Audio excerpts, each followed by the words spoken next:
വിശുദ്ധ മർക്കോസ് എഴുതിയ സുവിശേഷം അധ്യായം 3 വാക്യങ്ങൾ 13 മുതൽ 19 വരെ അപ്പസ്തോലന്മാരെ തെരഞ്ഞെടുക്കുന്നു. പിന്നെ അവൻ മലമുകളിലേക്ക് കയറി തനിക്കിഷ്ടമുള്ളവരെ അടുത്തേക്ക് വിളിച്ചു. അവർ അവന്റെ സമീപത്തേക്ക് ചെന്നു. തന്നോടുകൂടി ആയിരിക്കുന്നതിനും പ്രസംഗിക്കാൻ അയക്കുന്നതിനും പിശാചുകളെ ബഹിഷ്കരിക്കാൻ അധികാരം നൽകുന്നതിനുമായി അവൻ 12 പേരെ നിയോഗിച്ചു.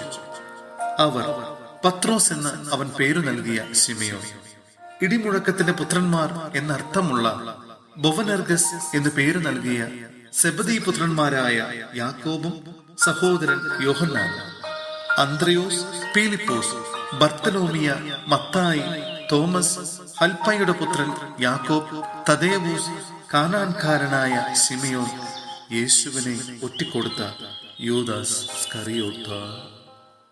സഹോദരരെ, വിശുദ്ധ പൗലോസ്ലീഹ റോമായിലെ സഭയ്ക്ക് എഴുതിയ ലേഖനം അധ്യായം 8 വാക്യങ്ങൾ 31 മുതൽ 39 വരെ ദൈവസ്നേഹ പാരമ്യം. ഇതിനെക്കുറിച്ച് നാം എന്താണ് പറയേണ്ടത്?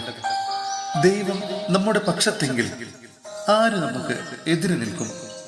സ്വപുത്രനെ പോലും ഒഴിവാക്കാതെ നമുക്കെല്ലാവർക്കും വേണ്ടി അവനെ ഏൽപ്പിച്ചു തന്നവൻ അവനോടുകൂടെ സമസ്തവും നമുക്ക് ദാനമായി നൽകാതിരിക്കുമോ? ദൈവം തെരഞ്ഞെടുത്തവരുടെ മേൽ ആര് കുറ്റം ആരോപിക്കും? നീതീകരിക്കുന്നവൻ ദൈവമാണ്. ആരാണ് ശിക്ഷാവിധി നടത്തുക? മരിച്ചവനെങ്കിലും ഉത്ഥാനം ചെയ്തവനും ദൈവത്തിന്റെ വലതുഭാഗത്തിരുന്ന് നമുക്ക് വേണ്ടി മാധ്യസ്ഥം വഹിക്കുന്നവനുമായ യേശു ക്രിസ്തു തന്നെ. ക്രിസ്തുവിന്റെ സ്നേഹത്തിൽ നിന്ന് ആര് നമ്മെ വേർപ്പെടുത്തും? ക്ലേശമോ, ദുരിതമോ, പീഡനമോ, പട്ടിണിയോ, നഗ്നതയോ, ആപത്തോ, വാളോ? ഇങ്ങനെ എഴുതപ്പെട്ടിരിക്കുന്നു, നിന്നെ പ്രതി ഞങ്ങൾ ദിവസം മുഴുവൻ വധിക്കപ്പെടുന്നു, കൊലയ്ക്കുള്ള ആടുകളെ പോലെ കരുതപ്പെടുകയും ചെയ്യുന്നു. നമ്മെ സ്നേഹിച്ചവൻ മുഖാന്തിരം ഇവയിലെല്ലാം നാം പൂർണ്ണ വിജയം വരിക്കുന്നു.